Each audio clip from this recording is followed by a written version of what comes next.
కాలంలో మనుషులు ఎలా ఉన్నారంటే అవసరాన్ని బట్టి మాటలు, అవకాశాన్ని బట్టి వాడుకోవడము, అవసరం తీరిపోయాక వదిలేయడము.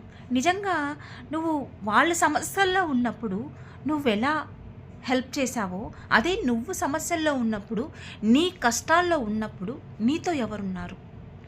ఎవరైతే ఉన్నారో, ఎవరు లేరో నువ్వు కష్టంగా ఉన్నప్పుడే కదా తెలిసేది. నువ్వేదైనా సమస్యలో ఉన్నప్పుడు ఇంత నీ చుట్టూ ఉండే జనాలు నీతో ఉన్నారా? కనీసం నువ్వు సమస్యల్లో ఉన్నావని ఇలా చేతులెత్తేసి వెళ్ళిపోతారు. కనీసం ఫోన్ ఎత్తరు, మాట్లాడరు, మొఖం చాటేసి తిరుగుతూ ఉంటారు.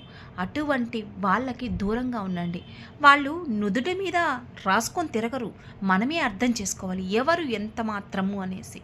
అలా అర్థం చేసుకొని ఉండగలిగితే మన లైఫ్ సాఫీగా సాగుతుంది. ఎవరిని నమ్మకండి, నమ్మి మోసపోకండి.